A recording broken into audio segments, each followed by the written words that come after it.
Hi, I'm Brad from Atomic Performance, and today I want to talk about engine cylinder wall cleaning. Now, with the modern cylinder honing techniques that we have these days with diamond-headed hones by Rottler and Sunnan and people like that, we can end up with beautiful finishes in the bores. We get the right RA finish. They're round, straight, true, concentric. However, there's a lot of residue that can be left behind in the hills and the valleys of the honing. So what I want to show you today is an old engine builder's trick, something that I've been doing for 30 years, maybe longer, in terms of how to clean the bores properly.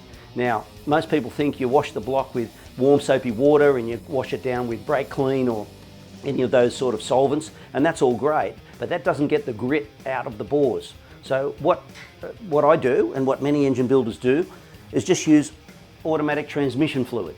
Now, auto trans fluid, for some reason, seems to be able to get all of the grit out of the hills and the valleys of the bores. So you just put on the auto trans fluid on a white rag, always use a white one, and you just rub it up and down the bores like that.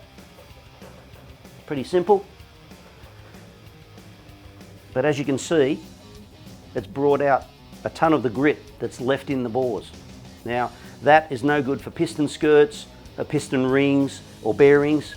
ACL, in a report that I read recently, said 70% of engine bearing failures is a direct result of the lack of cleaning properly. So it's very important that we clean the bores very effectively with the auto trans fluid. You just got to keep rubbing it and rubbing it and rubbing it until there's nothing more comes off on the rag, and then you're right. It's a labour intensive process, but that's what it takes to be able to get the bores clean and clean enough for the engine to run effectively and not be contaminated with any pollutants. Still coming off. It takes probably 20 minutes to do each bore, but that's what it takes. On the subject of engine cleanliness, I can't stress enough how important it is to not let any foreign material get into the engine. I want to give you an example of a problem that we had a little while ago where a customer changed over a rocker cover on his engine. However, he had the rocker cover sandblasted beforehand and didn't clean it properly. He's a fully qualified mechanic, but he overlooked that particular step. And the engine was then full of sandblasting media that was used to clean the paint off the rocker cover in the first instance. Now, after about 2 hours of running, maybe 3, engine was destroyed.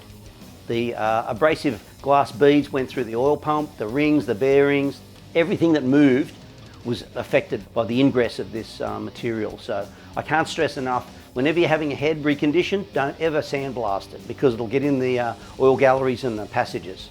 And for that matter, don't sandblast rocker covers or timing covers.